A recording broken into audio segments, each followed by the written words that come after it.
Good morning. I'm happy to be hosting Coffee with Bob today.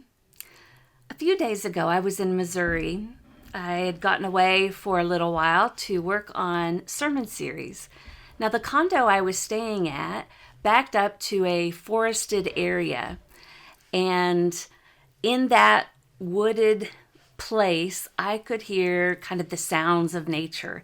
I could walk out on the back balcony and hear the wind blowing through the trees, or occasionally hear the sounds of an animal rustling in the leaves.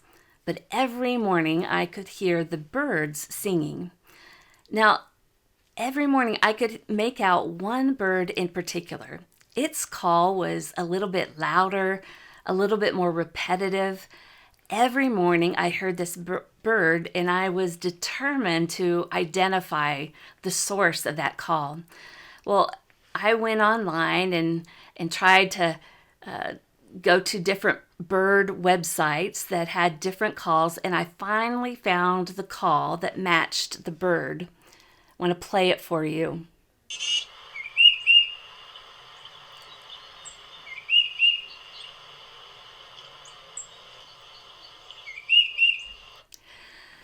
I discovered that that bird was the tufted titmouse. It's a relative of the chickadee. Now, interestingly enough, the mnemonics for that sound are Peter, Peter. And I thought that was special because it's Lent and because Dr. Long will be preaching on the disciple Peter this Sunday. Well, I noticed that the bird in the call, the recording, the call was a lower pitch than the bird I was hearing out in the wooded area. So I was trying to stand at the screen window and compare the recording versus the bird. And sure enough, this bird out there was a higher pitch than the recording on the internet. And I was trying to decide, well, was it a different species? Was it the same kind of bird or something different? And I noticed that the bird out in the woods seemed to be getting closer. The call seemed to be responding to the recording I was playing. And so I continued playing it, and sure enough, I could hear the call getting closer and closer. And finally, I saw a little flicker of a bird fly into a tree near my balcony. This bird was obviously the bird that was answering the call of the recording. And so I could play the recording and that bird would respond. But after a few minutes, it got quiet.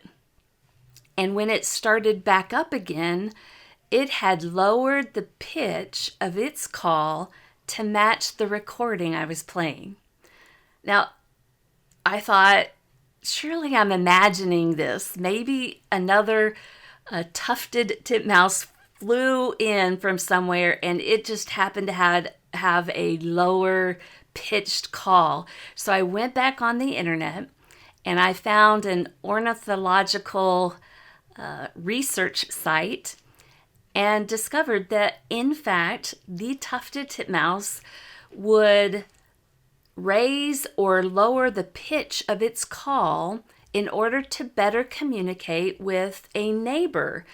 When it would encounter a neighbor with a lower pitch, that bird would respond with a lower call. And the same thing if it was a higher pitch. I loved that image, that in order to better communicate with a neighbor bird, it would speak its language. What a great lesson in nature. Too often, if we are at odds with someone, if there's some kind of barrier between us, we stand our ground and wait for the other person to yield, when it might be just as simple to communicate in a way that they understand. We need to try to speak their language. That means we need to listen and really know what they're saying. Instead of thinking about what we're going to say in response, we need to be so attuned to what they're saying that we really can speak their language. We need to understand their viewpoint. We need to understand the joys, the fears, and concerns of the other person, so much so that we can speak their language. If you want to create a better world, if you want to find peace in your own neighborhood, be a good neighbor and know your neighbors so well that you can speak their language. Have a great day.